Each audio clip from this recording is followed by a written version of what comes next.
여러분 어떠십니까? 좋습니다. 여러분 뵈니까 정말 좋습니다. 힘이 나시죠? 이번 특세 기간에 하나님 예비해 놓으신 정말 귀한 은혜가 여러분 한 분 한 분에게 임하시기를 축복합니다. 예배 인도하다가요, 평소에 새벽기도 전혀 안 오시는 분이 탁 나타나면요, 얼마나 좋은지 몰라요. 사진 계속 보여주세요. 우리 소망교구 사진하고 우리 특별 새벽기도에 자리가 꽉 찼잖아요, 그렇죠? 그래가지고 함께 이렇게 기도하는 게 얼마나 좋은지 모릅니다. 새벽기도 전혀 안 나오시는 분도 도전 받고 이제 나오시면 돼요. 함께 하시면 좋겠습니다. 여러분 자녀들이 축복받기 원하시는 분 한번 손 들어보세요.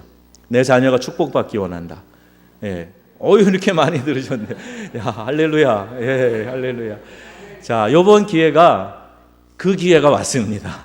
우리가 11월 달에 다음 해에는 11월에 안 할지 몰라요. 9월에 할 수도 있어요. 이번 11월에 우리 자녀들이 중요한 수능, 또 임용고시, 또 자격시험 굉장히 많더라고요. 우리 자녀들이 복받기 원하시는 분들은 나오세요. 자녀들의 이름을 불러가면서 기도하셔서 우리 자녀들이 큰 축복을 누리게 되기를 주님의 이름으로 축원합니다. 아멘. 아멘. 자, 시편은요, 다윗의 기도시다, 기도를 올려드리는 시다, 이렇게 생각하시면 됩니다. 다윗이 고난 중에 부르짖어 하나님 앞에 절규와 같은 그런 기도를 올려드리고 있어요. 그런 게 내용이 시편에 가득 차 있습니다. 세상의 관원들이 여호와의 기름 부음 받은 자를 대적합니다. 여호와여 계소서, 잠잠치 마옵소서, 나의 심정을 헤아려 주소서, 부르짖는 소리를 들으소서, 나의 영혼도 매우 떨리나이다. 여호와여 어느 때까지니까? 어찌하여 환난 때에 숨으시니까? 나를 미워하는 자에게서 받는 나의 고통을 보소서. 여호와여 일어나소서.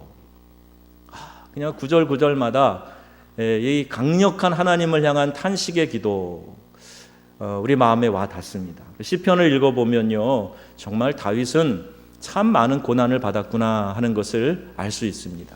그리고 어떻게 보면 어쩌면 이렇게 내가 삶에 겪는 어려움을 이미 그때 경험하면서 다윗은 하나님 앞에 이렇게 간절한, 마치 그냥 심령을 짜내는 것 같은 그런 기도를 하나님께 올려드릴까. 저는 어려울 때마다 시편을 읽어요.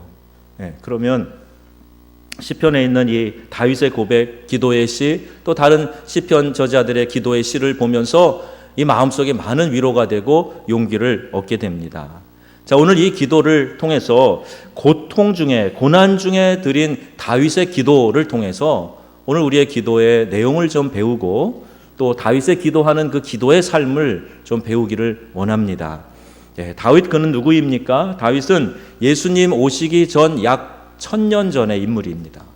예수님이 태어나신 그때를 기준으로 기원 전과 기원 후, BC, Before Christ, 그리고 AD, Anno Domini, 그렇게 해서 AD, BC를 나누는 기준점이라면 예수님이 나시기 전 1000년 전에 태어난 사람이에요. 근데 예수님이 고향이 어디시죠? 어디서 태어나셨습니까? 유대 땅 베들레헴아. 베들레헴이잖아요. 떡집, 베트. 그 집이라는 뜻인데 베들레헴에서 태어나셨는데 같은 고향 출신입니다. 다윗이. 예수님하고 고향이 같아요. 여러분 정읍이 고향이신 분들 만나면 반가우시죠? 그래서 제가 그걸 알아서 여기 내려오면서 어떻게 해야 내가 전라북도 이쪽하고 연관을 좀 지어가지고 사람들의 마음에 쉽게 다가갈까 생각해 보니까 제 아내의 어머니가 요 앞에 김제분이시잖아요. 그래서 제가 기회 있을 때마다 제 아내의 어머니가 김제분입니다. 이 얘기를 꼭 합니다. 꼭 해요. 연고가 저는 전혀 없으니까 그 얘기를 꼭 합니다. 그래서 장모님의 음식 솜씨에 반해서 제가 제 아내에게 프로포즈를 했거든요. 장모님의 살림 솜씨에 반해가지고. 그러니까 결국 저는 전라북도에 반해서 결혼한 사람입니다. 조금 친근하게 다가갑니까? 아주 좋으네요. 근데 이 다윗의 고향이 베들레헴, 우리 예수님의 고향과 같아요. 이 이름의 뜻은 사랑스러운 자라는 그런 뜻을 가지고 있습니다. 그런데 그의 일생을 보면 그렇게 평탄하지 않았습니다. 그 누구보다 칭송받는 왕이에요. 그리고 지금도 이스라엘은 이 다윗 왕을 최고로 칩니다. 허물도 있었고 실수도 있었고 고난의 인생을 살았지만 그러나 다윗이 최고의 왕이다 생각해서 이스라엘 국기에 나와 있는 별, 이게 다윗의 별입니다. 사우디아라비아 상공을 지나갈 때 항공기에서 방송이 나와요. 여기는 지금 사우디아라비아 왕국을 지나가고 있습니다. 당신들이 소지하고 있는 모든 종교에 관련된 서적이나 혹은 다윗의 별 이런 것들은 소지할 수 없습니다. 그걸 이제 펼칠 수 없습니다. 이렇게 얘기하면서 방송이 나와요. 이렇게 이스라엘의 상징이 된 다윗의 별, 이스라엘 사람들이 이렇게 존경하는 왕, 그리고 하나님도 내 마음에 합한 자다 이렇게 다윗을 향하여서 말씀하셨어요. 사무엘상 13장에 보면 내가 이새의 아들 다윗을 만나니 내 마음에 합한 사람이라 내 뜻을 다 이루게 하리라 하시더라, 이렇게 기록되어 있어요. 하나님의 마음에 어떻게 하면 합한 사람이 될 수 있을까? 참 부러운 그런 표현이 성경에 나오고 있고 시편 89편에 보면 내 종이라고 이렇게까지 하나님이 불러주십니다. 하나님의 사람이었어요. 그는 성실한 사람이었습니다. 어렸을 때 목동으로서 사자와 곰과 싸웠어요. 왜 싸웠냐 하면 자기 아버지 이새의 양을 지키는데 사자가 와서 곰이 와서 양을 물어가면 쫓아가가지고 그 사자의 입에서 곰의 발톱에서 양 새끼를 건져왔단 말이에요. 자기가 죽을 수도 있는데 아버지의 양을 지키기 위해서 성실하게 일했던 목동이었습니다. 그렇게 인정받는 아들도 아니었어요. 내 어머니가 나를 죄 중에 잉태하였나이다, 이런 고백을 할 만큼 다윗은요 가정에서도 소중하게 여겼던 아들이 아닙니다. 사무엘이 기름 부으려고 이새의 집에 찾아갔는데 아들을 하나씩 다 보는데 하나님이 아니라는 거예요. 아들이 더 없냐고. 그랬더니 저 들에 양치는 놈이 하나 있는데 뭐 별 볼 일 없어요, 이렇게 얘기했습니다. 그 아들 데려오라 그래서 기름 부음 받은 사람이 다윗이에요. 정의감이 있는 사람입니다. 전장터에 나갔어요. 골리앗이 외칩니다. 그리고 이스라엘의 군대를 모욕합니다. 그때 다윗은 피가 거꾸로 도는 것 같은 그런 정의감이 끌어올랐어요. 저 할례 없는 블레셋 백성이 우리 이스라엘의 하나님의 군대를 모욕한다. 그리고 돌멩이 들고 짱돌 들고 나가서 거인 골리앗과 한판 붙은 것 아닙니까? 고난의 사람이었어요. 장인 사울왕으로부터 늘 위협을 당하며 쫓겨 다녔습니다. 가드로 피난 갔을 때에는 남자의 존영의 상징이 수염인데 수염에 침을 흘려가면서, 즉 광인 행세를 해가면서 그 위기에서 탈출을 했던 그런 험악한 인생을 삽니다. 이뿐이 아닙니다. 그의 아들들이 모반을 해서 아들 압살롬이 아버지를 죽이고 왕이 되려고 해요. 아들로부터 반역을 경험한 그런 처참한 경험도 했습니다. 근데 오늘 시편 3편은 그 아들 압살롬을 피할 때 지은 시입니다. 3절에 보니까 여호와여 나의 대적이 어찌 그리 많은지요 얼마나 나를 치는 자가 많으니이다 그랬어요. 다윗을 해하려고 작정을 하고 모반한 사람이 많다는 겁니다. 다윗의 위대함이 여기에 있어요. 하나님께 호소하고 있습니다. 자신의 어렵고 곤궁한 문제를 하나님에게 호소하는 거예요. 괴롭히는 사람을 향해서 그에게 노를 바라는 것이 아니라 자신의 어렵고 공공한 문제, 이걸 하나님께 탄원하고 있는 겁니다. 하나님, 저를 해하려고 하는 사람이 이렇게 많네요. 저에게 해코지 하려는 사람이 이렇게 많습니다. 하나님 어떻게 합니까? 그리고 하나님께 지금 하소연하고 있는 거예요. 그리고 왜 그랬어요? 우리의 싸움이 혈과 육에 대한 것이 아니라 정사와 권세와 어둠의 세력과 이 세상 주관자들과 싸운다 하는 이 영적인 원리를 알았던 사람입니다.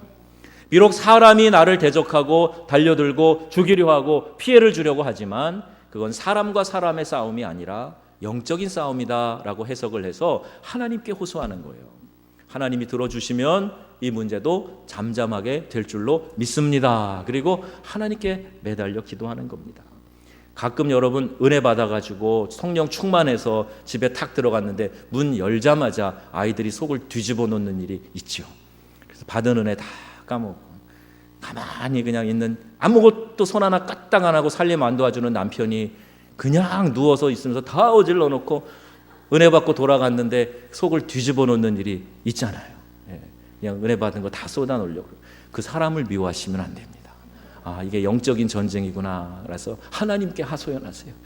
예, 저렇게 까딱 안 하는 남편이 버릇이 좀 고쳐질 수 있도록 하나님께 기도하시고 하나님께 호소하시고 하나님께 탈원하시란 말입니다. 내 속을 뒤집어 놓고 힘들게 만드는 원수 대적이 있을 수 있어요.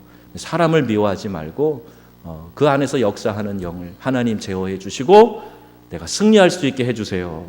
사람을 미워하지 않게 해주세요. 그렇게 기도하고 하나님께 탄원하면 다윗과 같은 승리를 경험하게 될 줄로 믿습니다. 그런데 이 대적에 대해 드리는 기도 결코 얌전하고 은혜로운 기도가 아니었어요. 다윗이 이렇게 기도하긴 했지만 점잖게 축복하면서 허허허 하면서 기도한 게 아닙니다. 7절 보시면 주께서 나의 원수의 뺨을 치시며 악인의 일을 꺾으셨나이다 그랬어요. 이 얘기는 그렇게 해달라는 거예요. 내가 가서 뺨을 치고 싶지만 나는 안 할 테니 하나님 그냥 한번 때려주시고 이빨을 좀 분질러 주세요. 그렇게 하는 거예요. 여러분 기도할 때도 그렇게 다윗처럼 하시면 됩니다. 이빨을 좀 분질러 주세요. 그렇게 기도하세요. 그렇다고 하나님이 이빨을 똑 부러뜨리시는 건 아니고 해결을 해주시기는 합니다. 예. 다른 곳에 더 노골적이고 구체적인 하나님이 벌하시는 그 벌하시도록 간구하는 기도가 많이 나와 있어요. 예. 하나님께 다 쏟아 놓는 거죠. 예수님이 십자가에서 아버지 저들의 죄를 용서하옵소서 자기들이 하는 일을 알지 못하기 때문입니다 라고 기도하셨던 것과는 사뭇 다른 그런 기도를 다윗이 하고 있습니다. 한번 생각해 보세요. 십자가에 달려서 그것도 모든 조롱을 받으시면서 고통을 받으시면서 십자가에 매달려서 옷 벗기는 수치를 당하시고 그 옷을 제비 뽑아 가져가는 사람들 앞에서 아버지 저들의 죄를 사해 주옵소서 이렇게 기도할 수 있는 분 계십니까? 저 같으면 못하겠어요. 저도 좀 정의감이 강한 사람입니다. 어렸을 때 서부 활극에 주인공이 착한 사람이 억울한 누명을 써서 잡혀가는 걸 보면 수건을 말아가지고 텔레비전에 집어던진 사람이 접니다. 지금 제 아들이 똑같이 그래요. 어렸을 때 똑같이 그러더라고요. 저럴 수가 있냐고 분개했던 사람. 예수님은 그들을 향해서 자기들이 하는 일을 알지 못해서 그러니 하나님 아버지 용서해 주세요. 그렇게 기도했지만 우리들은 그렇게 기도하기가 쉽지 않아요. 예수님과 우리와는 물론 예수님은 인성과 신성을 다 가지셨죠. 우리는 인성만 가지고 있기 때문에 예수님을 닮으려는 끊임없는 노력 있지만 그러나 완전히 예수님처럼 이 땅에서 성화되기가 쉽지 않습니다. 주님을 닮으려고 하는 목표를 가지고 계속 성숙해 가는 것뿐이지요. 그래서 주님은 또 다른 말씀으로 우리 안에 미움과 분노, 억울함, 격정 이런 것들을 해결할 수 있는 기도의 샘플을 보여주고 계시는 겁니다. 그것이 바로 오늘 다윗의 시입니다. 하나님께 말을 가려서 고상하게 또 속에 이 들끓고 있는 것이 있으면서 점잖게 그렇게 기도할 필요가 없습니다. 솔직히 불편한 모든 마음을 하나님께 다 쏟아내시는 거예요. 그러면 하나님이 간섭하셔서 상황을 정리해 주시고 그 모든 상황을 최선의 길로 인도해 주실 줄로 믿습니다. 제 경험을 봐도 그래요. 제가 성향이 그렇다 보니까 하나님 앞에 그렇게 막 내가 직접 못해도 하나님 앞에 하소연하고 할 때 하나님이 참 신묘망측한 방법으로 그 일을 해결해 주시고 모든 상황을 평정을 얻도록 해주시는 것을 경험을 많이 합니다. 사람하고 다투지 말고 하나님께 매달려서 하나님과 씨름하시는 여러분 되시기를 축복합니다. 하나님께 따지세요. 하나님께 하소연하고 하나님께 원망이면 원망이라도 해보세요. 야복강에서 야곱이가 씨름한 게 바로 그런 겁니다. 그 태어날 때부터 그가 인생에 많이 쌓여있던 자기 자신이 받은 한도 거기다 다 쏟아놓는 거예요. 붙들고 놔주지 않으면서 나를 축복하시기 전에는 놓아드리지 않겠습니다. 그리고 매달려 기도해서 결국 하나님의 천사가 그의 환도뼈를 치며 네가 하나님의 천사 하나님과 겨루어 이기었다. 이스라엘이라고 하는 이름을 그에게 허락하는 거죠. 이름을 바꿔주는 겁니다. 2절에 보면 사람들이 뭐라고 다윗을 조롱하고 있는지 알 수가 있어요. 많은 사람이 나를 대적하여 말하기를 그는 하나님께 구원을 받지 못한다 하나이다 그랬어요. 한마디로 저 다윗은 하나님이 안 도와주셔 이렇게 얘기한다는 거예요. 내가 그를 흔들고 쓰러뜨리려 해도 두려울 것이 없다.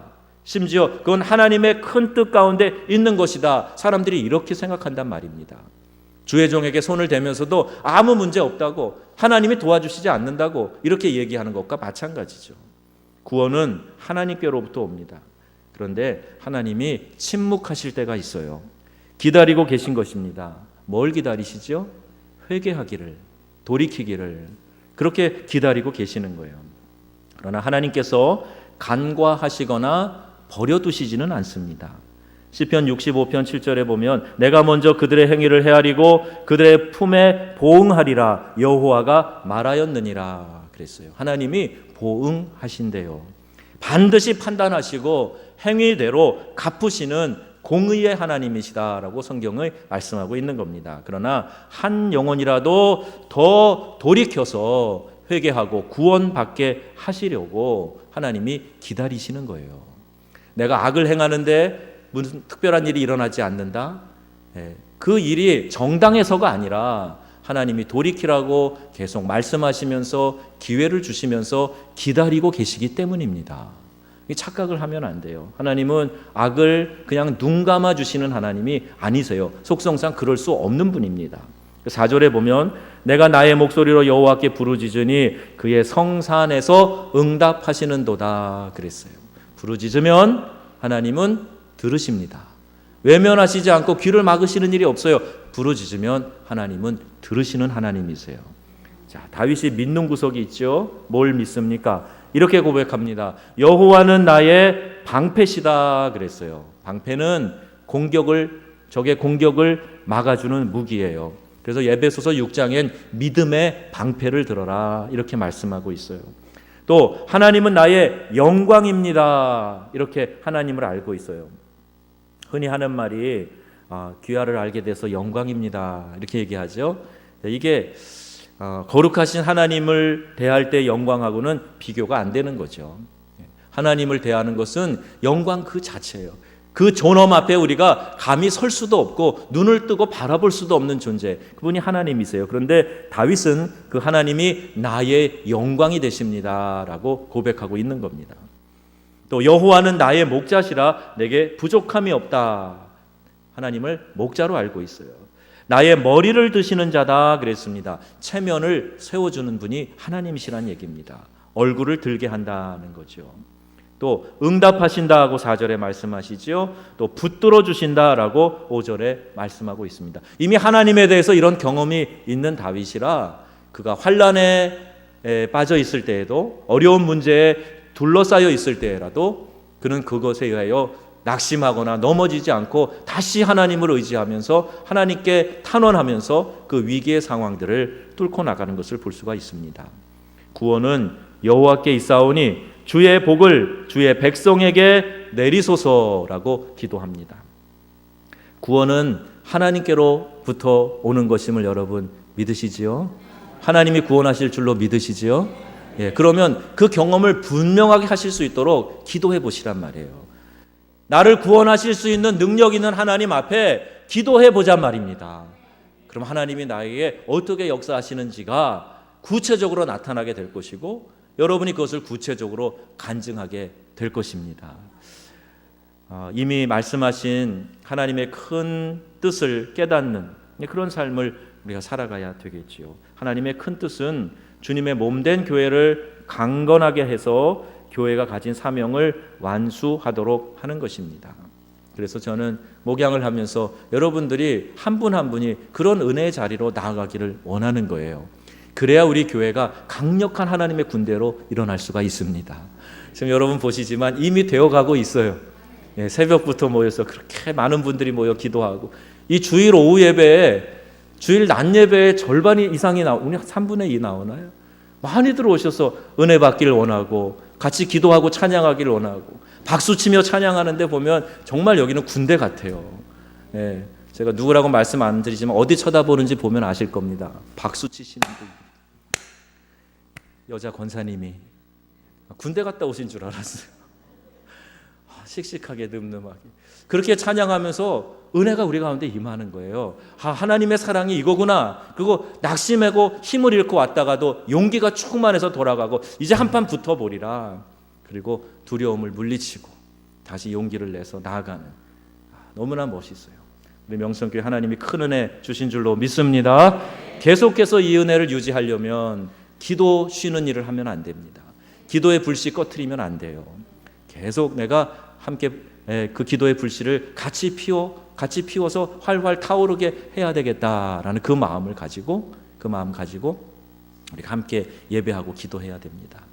저희 프랑스에서 살던 목사관이 있었는데 그 3층짜리 개인 주택이에요. 근데 거기에 2층에 벽난로가 있었어요.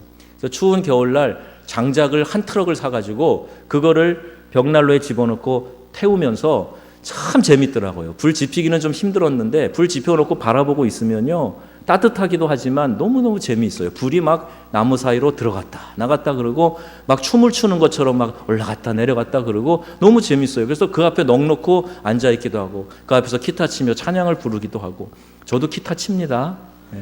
칠 기회가 있을지 모르겠는데 칩니다. 그리고 그 앞에 있으면 막 은혜가 되고 좋아요. 근데 불이 어떻게 움직이나 이렇게 보면요 나무랑 나무 사이에서 불이 진짜 들어갔다 나갔다 그러는 것 같이 왕래를 하더라고요.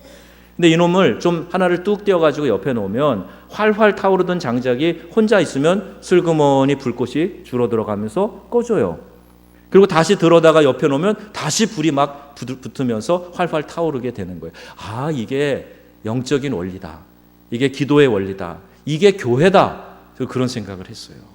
함께 모여서 기도하면 흔히 우리가 얘기하는 시너지가 일어나가지고 내 믿음이 다른 형제 자매에게 도움을 주고 또 다른 형제 자매의 믿음이 나에게 도움을 주고 그러면서 이 공동체가 뜨겁게 불타오르는 거예요.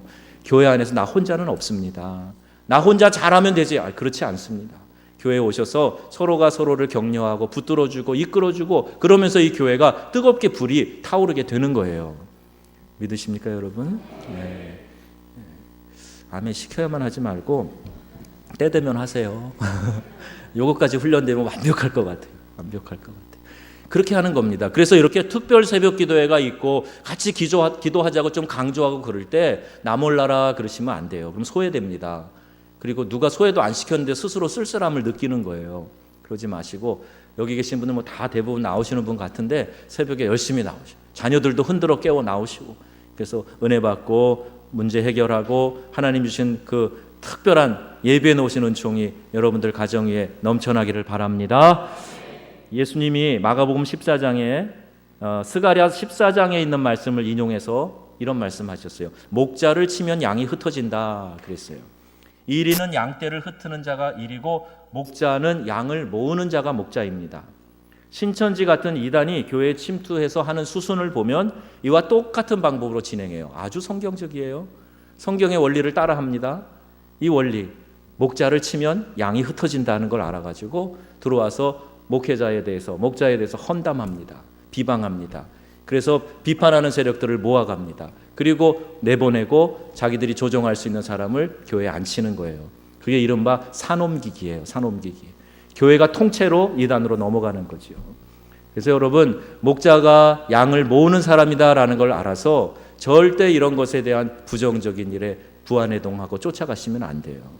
그 정체가 무엇인지 알아야 되고 그리고 우리는 교회 안에서 믿음으로 이렇게 달라붙어야지 흩어지도록 하면 안 됩니다. 절대 양들을 흩어지게 만들어서는 안 되는 거예요.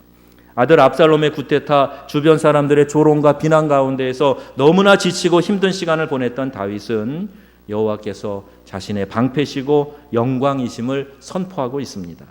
그 하나님께서 자신의 머리를 들게 해주시고 붙들어 주실 분임을 고백하고 있습니다. 이것이 고난 중에 드린 다윗의 기도요, 오늘 우리가 본받아야 할 믿음입니다. 이 특세 기간에 우리 함께 이 기도를 함께 드리시자고요. 고난 중에서 하나님께 부르짖는 이 기도를 함께 드리자고요. 고난 중에 드린 다윗의 기도를 들으시는 하나님께서 오늘 우리의 기도도 응답해 주실 줄로 믿습니다. 아멘. 기도합니다.